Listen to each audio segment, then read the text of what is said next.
Hello friends, hope you all are doing well. तो हमारा आज का टॉपिक रहने वाला है archaism. Archaism is the use of writing that is today considered outdated और ओल्ड फैशन। तो आर्किज्म क्या है? आर्किज्म वो पुराने स्टाइल्स और यूजेस हैं जो पुराने टाइम में यूज़ होते थे और थोड़े थोड़े आज भी उनका टच देखने को मिलता है। Tried from the Greek word archaios meaning ancient, मतलब जो इसका मतलब है उसका मतलब है एंशियंट यानी पुराना, पुराने समय से चला आ रहा। Archaic language in literature can be in the form of word, a phrase और even in the way of the sentence is formed, मतलब इसको जनरल वे में सिंटैक्स भी कह सकते हैं। आर्किज्म किसी भी फॉर्म में हो सकता है, कोई भी शब्द हो सकता है, कोई भी फ्रेज हो सकती है या कोई भी ऐसा सेंटेंस जो पुराने समय से चलता रहा है और उसका एक जनरल मीनिंग होता है। फॉर एग्जाम्पल मैं आपको वर्ड्स बताऊं, दी एंड दाऊ। दी एंड दाऊ का मतलब वैसे यू एंड योर्स होता है, मतलब आपका, तुम्हारा।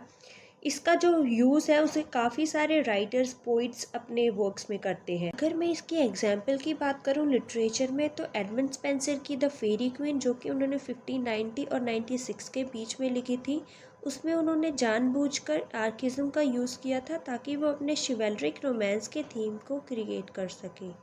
और उसके बाद किंग जेम्स की बाइबल और जॉन मिल्टन जैसे और राइटर्स ने इसका यूज़ किया, जैसे कि जॉन कीट्स का odd on the creation earn में भी आर्किज्म का काफ़ी अच्छे से यूज़ है।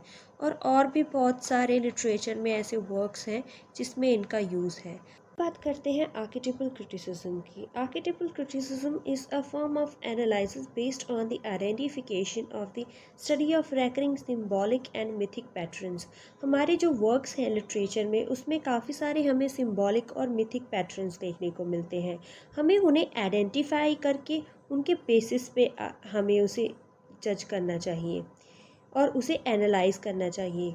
इसका अगर मैं आपको मेन मोटिव बताऊं आर्केटिपल क्रिटिसिज्म का, तो उसका मेन मोटिव है build a common understanding between the author and the reader. जो लिखने वाला और पढ़ने वाला है उनके बीच में एक हमें साझेदारी को बढ़ाना है, मतलब हमें उनके बीच में एक कॉमन अंडरस्टैंडिंग बिल्ड करनी है जिसके बेसिस पे वो उस लिटरेरी वर्क को अच्छे से अंडरस्टैंड कर पाएँ। Although the most commonly associated with the analysis of literature, art, and popular culture, archetypal criticism was originally employed in the discipline of anthropology by Sir James George Fraser in the compilation of entitled The Golden Book।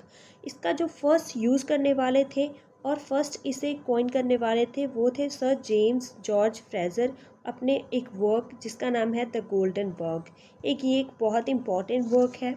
The golden work को उन्होंने 1890 में publish किया, जो कि 12 volumes में थी। आगे जाकर 20-22 साल बाद सीजे जंग ने इसको साइको एनालिटिक्स के साथ जोड़कर देखा। तो हम क्या देखते हैं, आर्केटिपिकल क्रिटिसिज्म को दो साइड से देखा जा सकता है, एंथ्रोपोलॉजिकल और साइको एनालिटिक्स। इसमें बाद में सिगमंड फ्रॉयड ने भी साइको एनालिटिक्स में इसका काफ़ी ज़्यादा इसको प्रोपोगेट किया और काफ़ी ज़्यादा आगे लेकर गए। इसके बाद मॉड बॉडकिन ने इसको उठाया अपने work archetypal patterns in the poetry में, जो कि उन्होंने 1934 में लिखी थी।